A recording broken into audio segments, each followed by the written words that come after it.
2 years ago, the Amazon was aflame, ravaged by arsonists and loggers.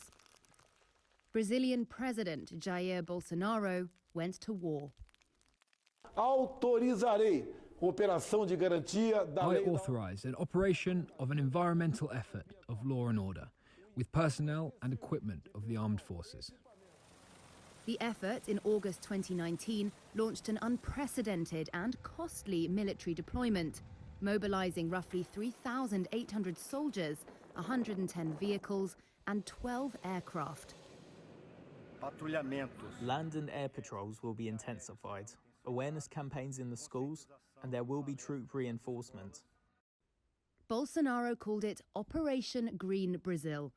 The mission, to save a jungle larger than Western Europe that scientists consider a crucial buffer against climate change.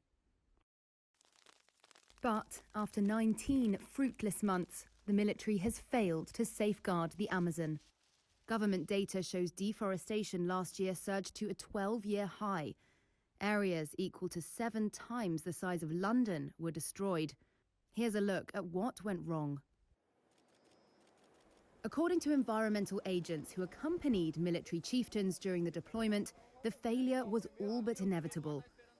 Their reports portray a military both ill-prepared and reluctant, with neither the tools, mentality or structure to target and pursue those responsible for the destruction.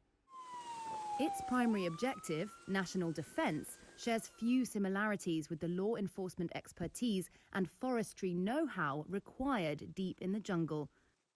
They say the mobilization of soldiers slowed operations. Instead of rapid raids, outings with the military required big convoys of slow, heavy vehicles. Environmental agents say they've been flabbergasted by military decisions.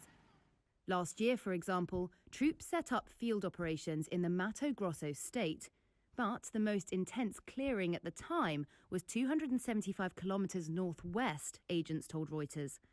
By the time the troops moved closer, areas nearly twice the size of Washington, D.C. had been cleared, according to satellite data. Officers also nixed many of the ideas and tactics usually employed to stop deforestation, like the destruction of logging equipment.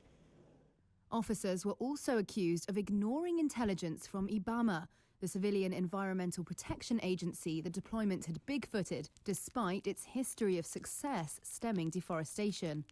Brazil's government has now announced that efforts to protect the rainforest will soon revert back to IBAMA. Brazil's defense ministry, however, has called the mission a success. Destruction in recent months has been slightly lower than a year earlier, although still near historic highs. For the far-right president and former army captain, military deployment was always part of the Bolsonaro toolkit. Devido à minha formação militar. From my military training and in my career as a public servant, I have a deep love and respect for the Amazon.